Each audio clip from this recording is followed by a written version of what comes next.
topic is sphere. A set of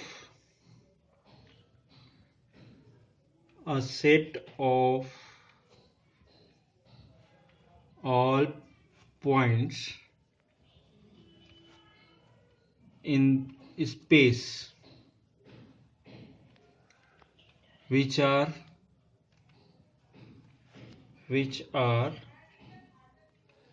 equidistant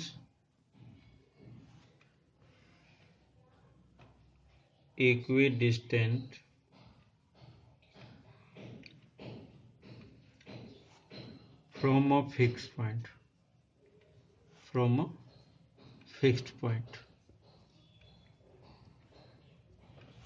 is called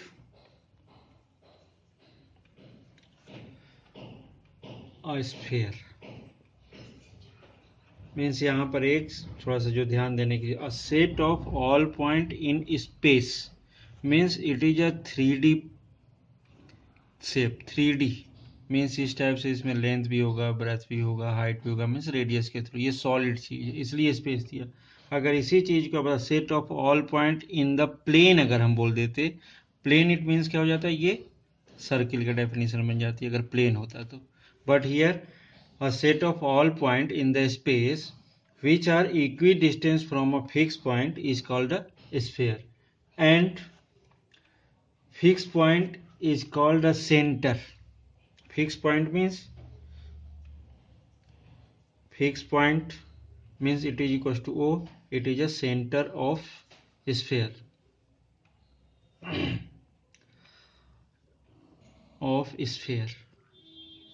and second one R means and constant distance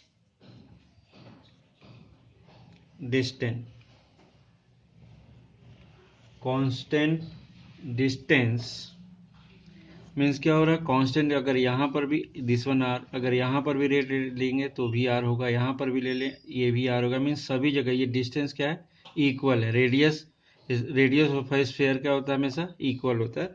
तो constant distance it means suppose this one O and this one P, so OP equals to R. It is known as radius of sphere.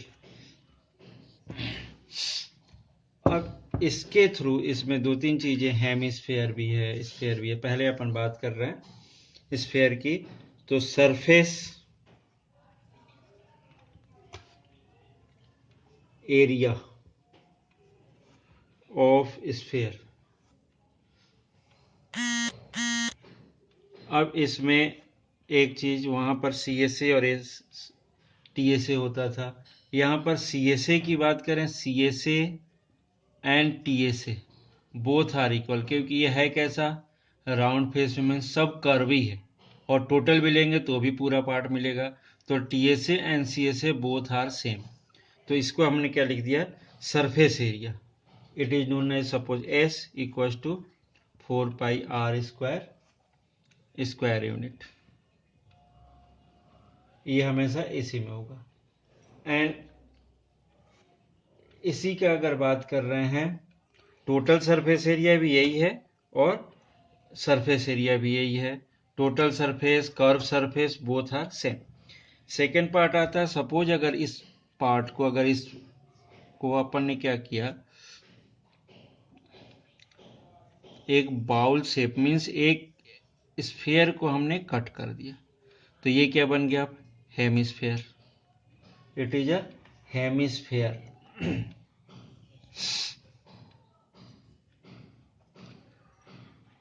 Hemisphere.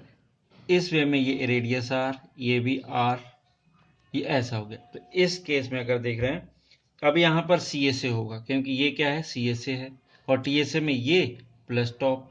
तो CSA of hemisphere, CSA of hemisphere क्या हो जाएगा, ये क्या है, sphere का half of SA of sphere. It means 1/2 4πr². It means 2 से 4 cancel, तो 2 times So 2 pi r square unit. It is a CSA of hemisphere. And TSA, total surface area of hemisphere.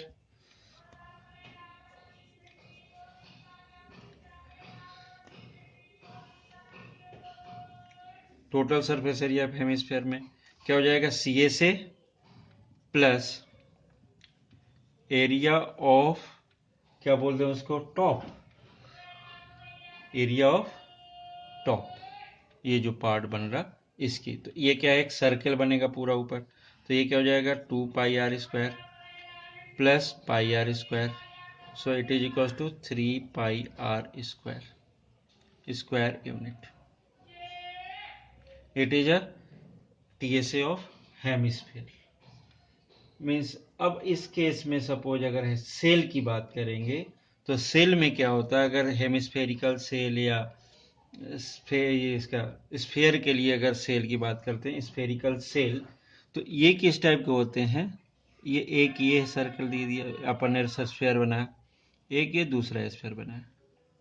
It is a spherical shell means hollow part अगर suppose कर रहे हैं, तो एक इस case में एक आर ले लिया, इस केस में कैपिटल आर ले लिया, तो इस केस में भी अपन इसका सरफेस एरिया, ये क्या है, स्फेरिकल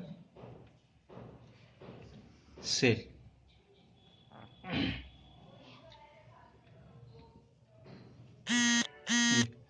स्फेरिकल सेल होता है ये, इस टाइप के भी अपन कर सकते हैं। इसका भी ये सभी चीजें फाइंड, मीन्स पहले क्या करें, आउटर का ले लें, फिर इनर का ले लें, दोनों को माइनस कर देंगे तो ये क्या हो जाएगा, इसका ऐसे निकल आएगा।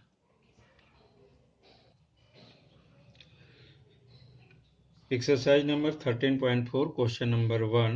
The radius of a spherical balloon increases from the 7 centimeter of to 14 centimeter as air is being pumped into it.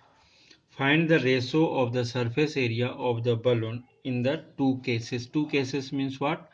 अगर सपोज अपन ने एक ये बलून लिया स्फेरिकल सेल का और इसका जो रेडियस उसने लिया 7, इनिशियल केस में 7 से नेक्स्ट वाला पार्ट अगर यूज कर रहे हैं तो ये पार्ट जो हुआ, ये जो आ रहा है ये 14 सेंटीमीटर दिया, ये 7 सेंटीमीटर और 14 से means initial radius of the balloon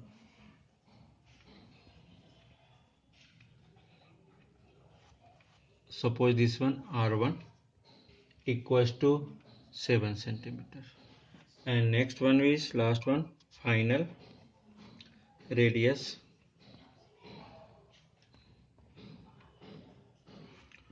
of the balloon, suppose इसको R2 ले लिया, ये कितना ले लिया 14 सेंटीमीटर, ये 14 सेंटीमीटर और ये क्या हो जाएगा 7 सेंटीमीटर इस केस में। Then find the surface area, means अपन सपोज अपन क्या कर रहे हैं, उसने क्या बोला, find the ratio of surface area of the balloon. Ratio means क्या ले रहे हैं अपन, पहले अपन देख लेते हैं इसका इनिशियल का, मतलब suppose initial surface area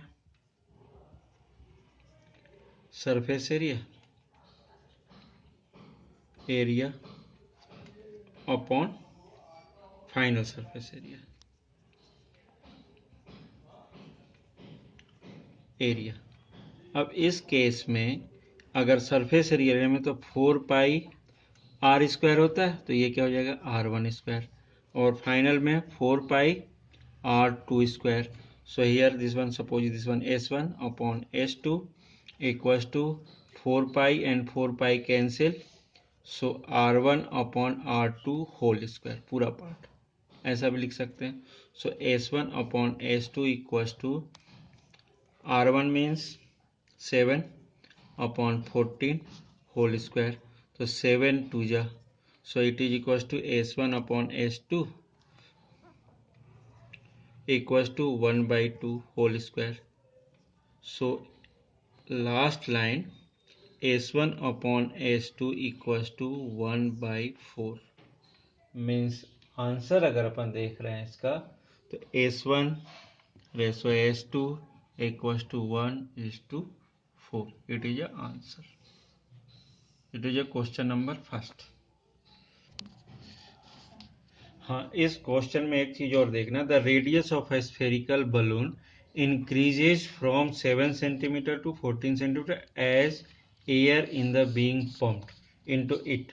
means हो क्या रहा, पहले की केस ये था, सेकेंड केस में होगा मीन्स इट इज अ, अगर अपन बात कर रहे हैं it is a spherical shell की टाइप से वर्क कर रहा।